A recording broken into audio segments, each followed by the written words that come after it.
Hello and welcome to another edition of One Crazy Story. I'm your host, Nate Armbruster, and this week, just me, yes, coming to you live from Chicago. And by live, I mean not live, and by Chicago, I mean where I live now. I live in Chicago, for those that don't know, and so it's been a while since I've actually had an opportunity to record a new episode, so sorry for the delay if you're still listening to this. Wow, thank you so much, because I can understand probably how shitty it looks that I just disappeared. But, you know, life happens. Moved to Chicago, and ever since the move, I realized how hard it is to actually find people, especially in a city that you don't know that many people, especially funny people or people who would be interested in doing a podcast. Usually comedians is usually who I talk to. But in a city where not too many comedians know me, and the ones that do know me have already done my podcast, and you can only have them on so many times before they go, dude, I have no more stories. I'm not interested in doing your podcast. And then you just feel like a loser. So you just stop asking people.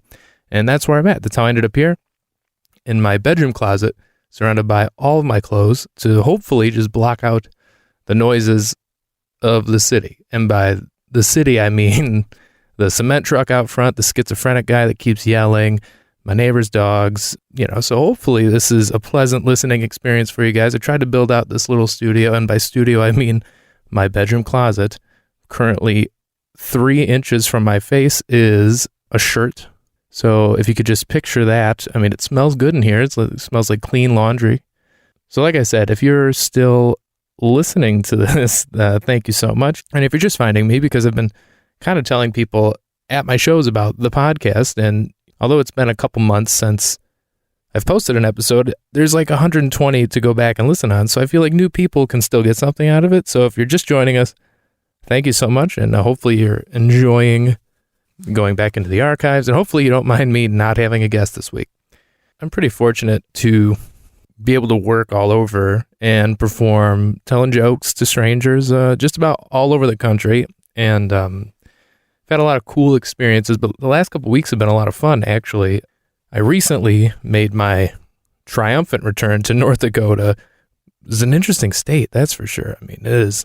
If you guys have never driven through North Dakota, it is flat and windy. Good God. And you're driving for miles, and it's one of those states where I think at one point I was doing 90 miles an hour, and it felt like we were doing 30 because you're just flying by nothing. And I was with my buddy Matt Holt, who's a great comedian. If you guys have never heard of him, check him out. He's very funny. And it worked out perfectly because we were supposed to be in Rochester, Minnesota that Friday and Saturday. Then a gig came up in Mandan, North Dakota, which is near Bismarck. And I say that because there's no way you knew where Mandan was. And yes, it's pronounced Mandan. That was the first question I had when I got there, because sometimes you go on stage and if you mispronounce the name of the city you're in, an audience will correct you, and they'll be very offended. A lot of people take pride in their hometown, but not Mandan. Boy, did they not give a shit. But it's one of those things, just out of respect, just so I know what the hell I'm talking about, I asked the bartender at the show, I'm like, now, is it pronounced Mandan? And I was trying to be funny because it seemed ridiculous. She goes, yep.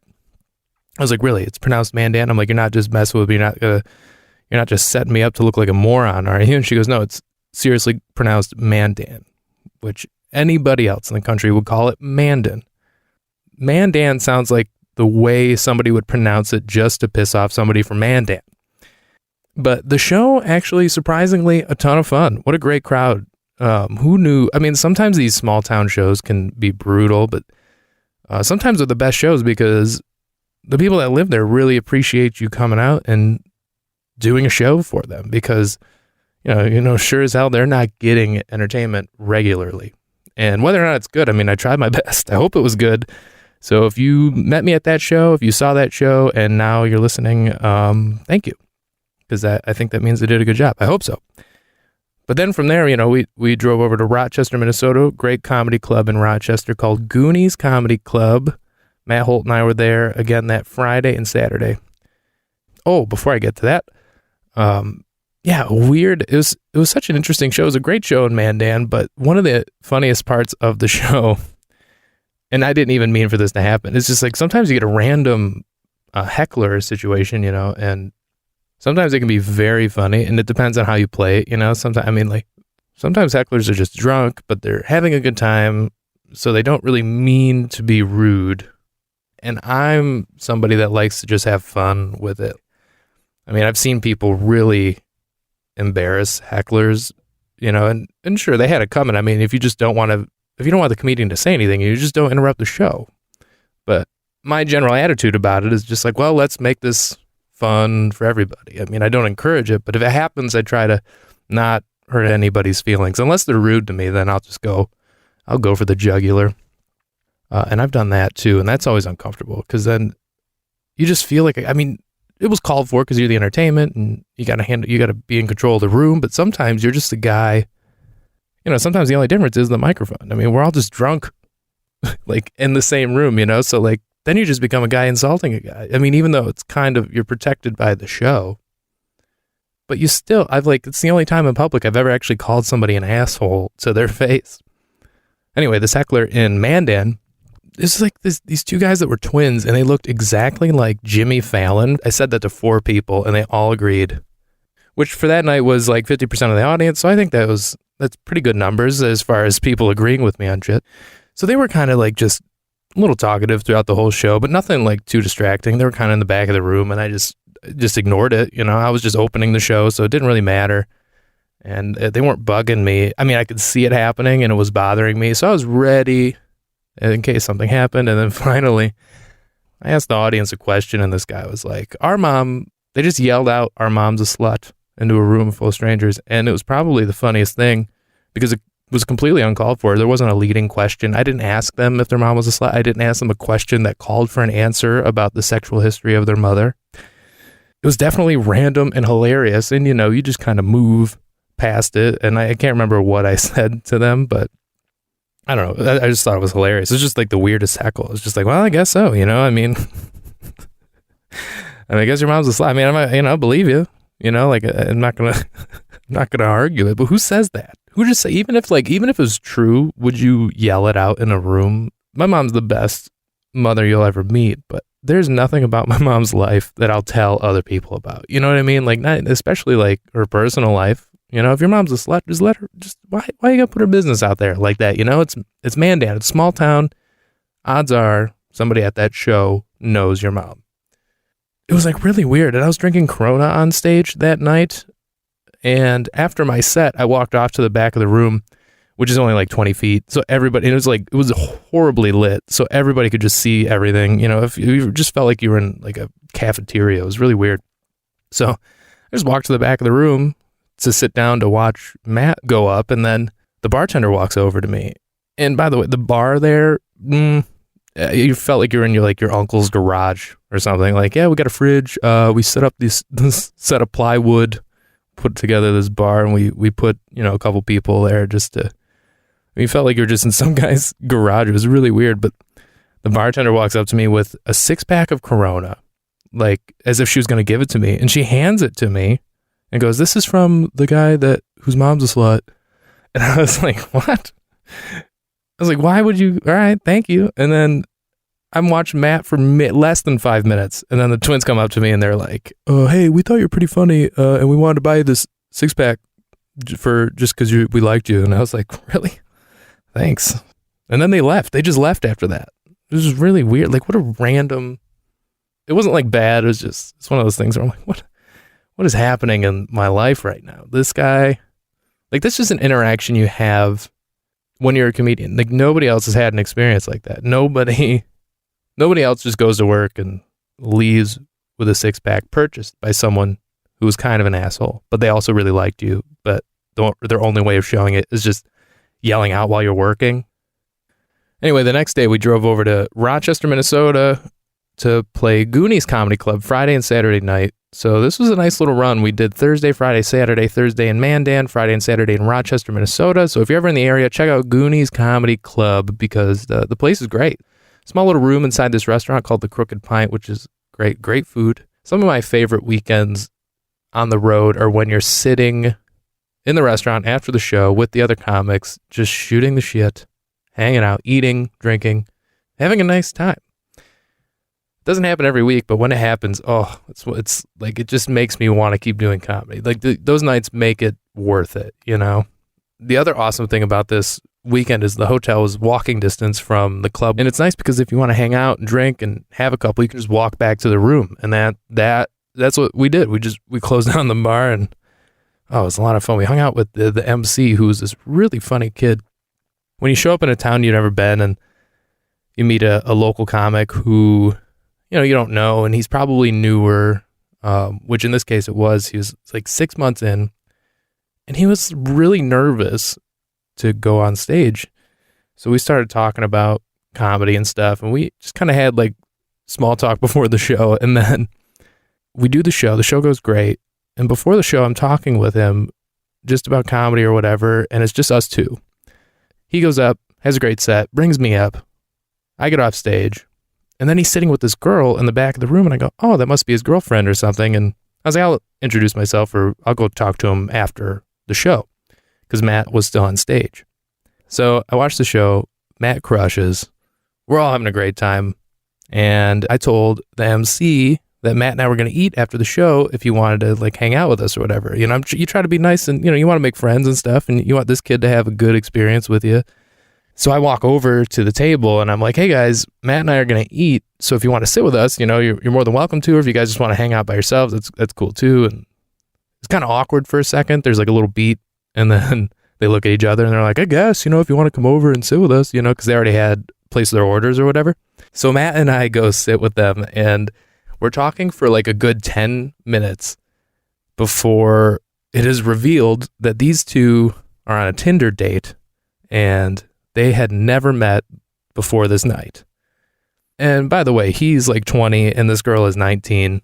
And actually, like, looking at them, you would have thought they had been together for several years. I really hope things are going well with them. And it was just so random. It's just like, think about that. Like a Tinder date.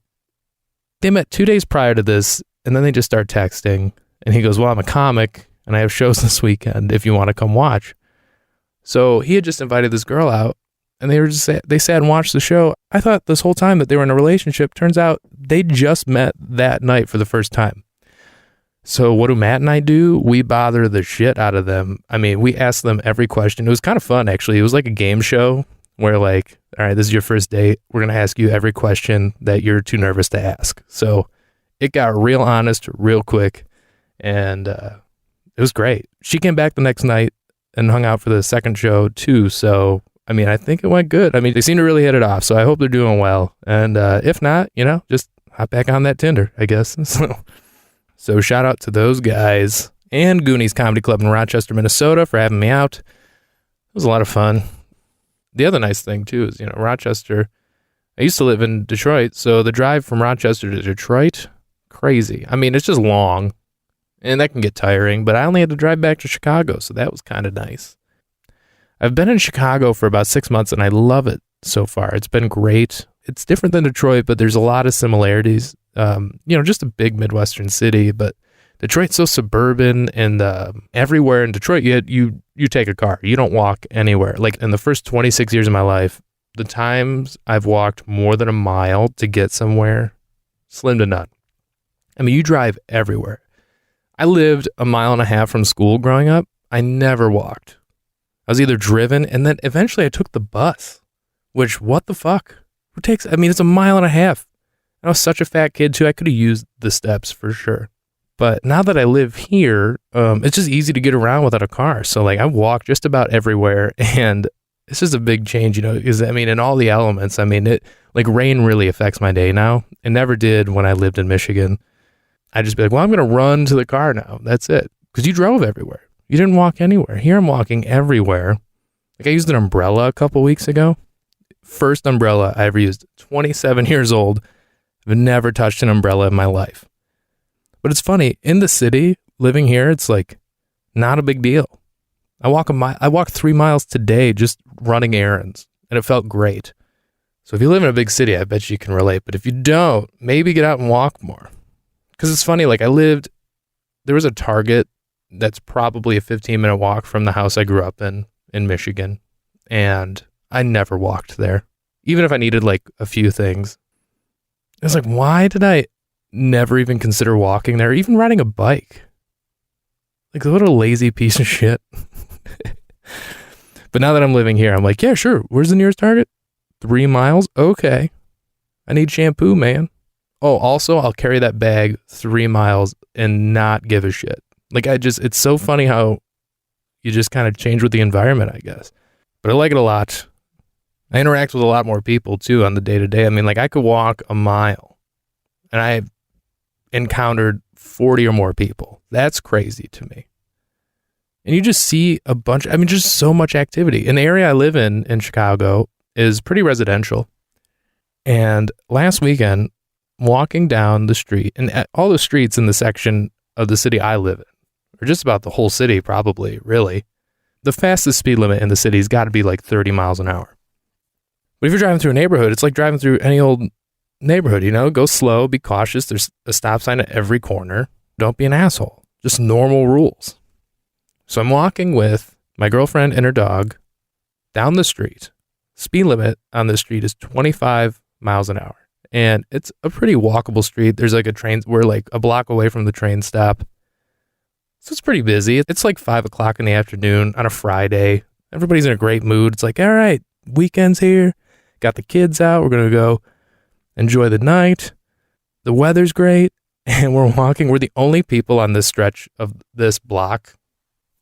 And we're walking up to a huge intersection with a ton of people everywhere. And we're only about 5 feet away from passing cars in the street.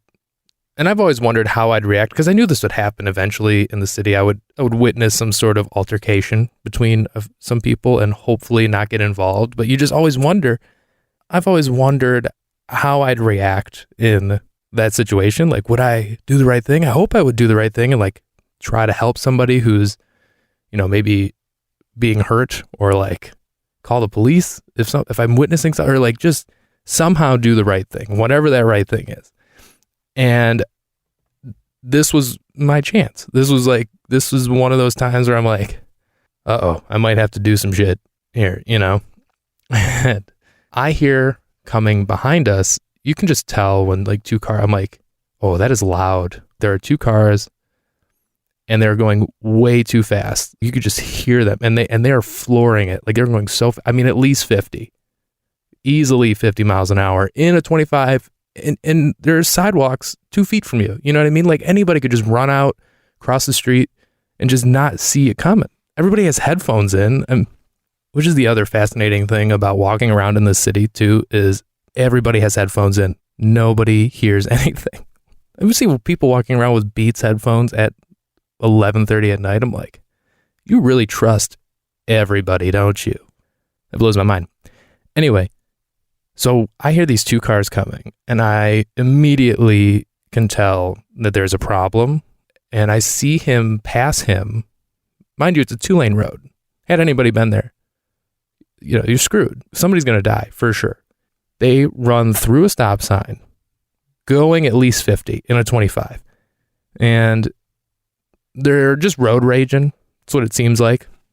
But they're coming up to traffic, so everybody on the next block is stopped, and the guy in front comes to a complete stop, and the guy behind him just rear ends him, full speed. And I'm not even kidding, 10 feet away from us, easily. So all this happens in like 2 seconds, what seems like, and I was like, oh, okay, that's just over with now. It's done. There was an accident, all good. Well, no. This guy goes to get out of his car, and you could just tell he was angry. I don't know if they had known each other or if this was just some shit that went down on the street, but this guy goes to get out of his car. And that's when I'm like, holy shit, what's going to happen? Physical altercation. One of them might have a gun. You don't know. People are crazy. Luckily, nothing happened between the two, but instead this guy gets back in his car and just tries to go around him and like flee the scene.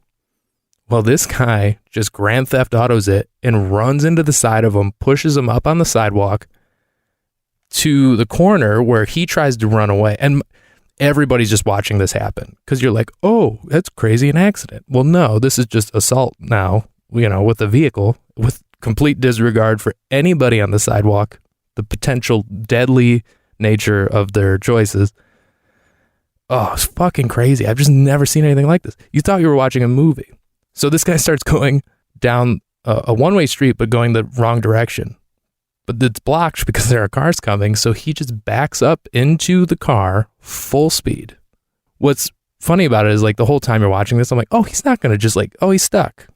Oh, so he backs up full speed. First of all, if anybody ever backs up full speed, they're crazy. They're crazy. There's no need to go that fast backwards. So this guy floors it into him. Just like, what a psycho. And then they fly down the street.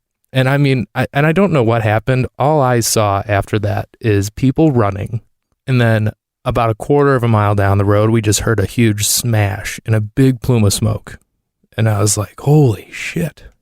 And then, I kind of froze for a second. I mean, and then this woman runs out of her apartment like, somebody call the police. And I was like, well, there's 200 people on the corner right now. All of them are on the phone. I'm what am I going to do? And that was when I found out that I guess I'll just freeze up in a tense situation. I mean, I don't know. There was nothing you can really do. You want to help or you want to like stop them, but I'm like, oh, I'm gonna win a fight. But I'm gonna, hey guys, calm down. Could you imagine that? Like I witnessed when that guy rear-ended him, and I go, okay guys, all right, break it up. No, I'm dying if I try that. So, you know what? Those two guys are just assholes, and I'm trying to figure out what ended up happening with it, because as soon as you hear that smash, then like the end of the accident, 2 minutes later you heard sirens. So I was like, what are we going to do? What are we going to do? Go down there and like scold the guys? We live in a world now where I'm like, any psycho can just floor it down the sidewalk just because he had a shitty day at work and he just had enough. And you just hope that your Beats headphones aren't too loud to not hear it. But that shit was crazy. And I think that's it. I hope this wasn't completely awful for you guys. If you did like it, because again, I'm going to try and do this consistently by myself. Occasionally, maybe I'll bring in a guest. Like I still have a few recorded that I have to release. So you'll be hearing those and probably many more solo episodes. So I hope you don't mind changing up the show a bit. And if you have any thoughts, if you really hate it or hate me, that's fair. I'm sure some people do, and that's life. But why would somebody listen to a podcast if they hated it? That's what blows my mind the most. But if you like it, throw a review in iTunes, Apple Podcasts, wherever you're listening. It's available everywhere. I'm on social media. Everything is at Nate Comedy or at One Crazy Story. You can email me directly at onecrazystory@gmail.com. I would love to hear from you. So if you have any comments or anything you want to tell me, an experience you had similar to anything I shared with you on this episode, feel free to share it with me. I'd love to talk about it on the mic. This way it's not just me rambling away. And if you want to come see me do stand-up, I guess you should. Because actually, that's the other thing I wanted to share now that I'm doing this by myself. Twice this year, in 2019, after a show, someone comes up to me and says, I listened to your podcast. And I said, what? Like, this shit actually works? For a while, I was just making a silly show that I wanted to do, and I was bored, and I like recording and editing and stuff, and I like just making it. That's just the fun part. And they go, yeah. And I didn't even know you were going to be here. It's just a weird coincidence. And I go, get the fuck out of here. So I was thinking, like, I know how many people listen to this show, roughly. And it's enough people to, like, show up to a show. You know what I mean? Like, I don't know this. The amount of people that listen to this podcast are more than the amount of people that I know personally. So if you're out there and you're actually interested in what I'm doing and you want to come see a show, hit me up. Follow me on Instagram, Nate Comedy. I'll post my schedule there. I'm working on a website.